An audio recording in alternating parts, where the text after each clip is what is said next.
Well, first I want to thank Larry, Jeff, and Barbara for your incredible leadership at CWA.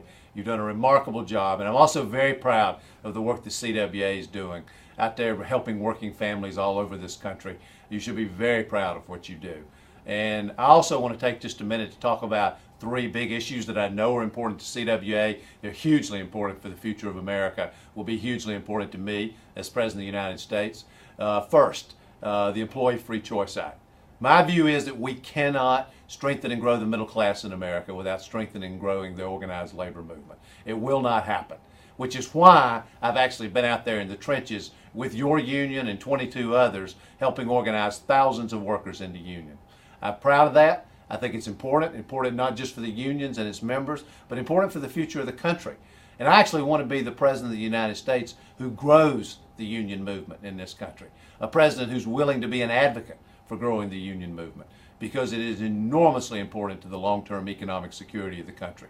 And not only growing the union movement, but strengthening the rights of organized workers to collectively bargain.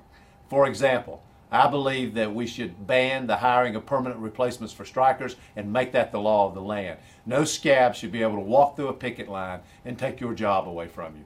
And I feel like we need to empower workers in this country, which is why I support the Employee Free Choice Act and why I've been doing all the work that I've been doing. So I'm proud of what you're doing, and I'm proud to stand with you, and I will do that as President of the United States in growing the organized labor movement. The second issue I want to talk about is trade. You know, what we've done is ask ourselves in these proposed trade deals, is this good for the profits of big multinational corporations? That should not be the question. It has been, but it's not been good for working middle class families.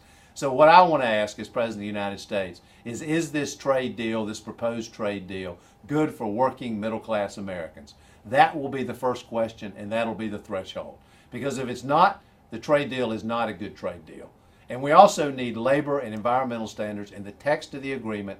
And as President of the United States, I will enforce those standards. And then finally, I'm going to close the loopholes that exist in our tax system that actually give tax breaks to companies who are leaving and taking jobs overseas. And the final issue I want to talk about is the issue of health care, because we have a dysfunctional health care system. You should not be negotiating about the cost of health care. You should be negotiating about wages. You should be negotiating about better working conditions, not about the cost of health care. And I was the first candidate to come out with a truly universal health care plan. I'm proud of that. It mandates coverage for every man, woman, and child in America. It covers cracks in the health care system, which means we ban pre-existing conditions. It means mental health parity, chronic care, long-term care are all covered. Dental care and vision care are covered, and you can take your health care coverage with you wherever you go. My plan costs $90 to $120 billion a year, and is paid for by getting rid of Bush's tax cuts for those who make over $200,000 a year. So all these issues, strengthening and growing the organized labor movement, having universal health care, having a trade policy that actually works for working Americans, those are things I intend to stand up and fight for as President of the United States. I'm proud to be with you. I've been in these battles with you over and over and over, as I have with other unions across this country. I will stay with you. I will be the President of the United States who stands up for working men and women and stands up for growing the organized labor movement. Thank you very much for having me.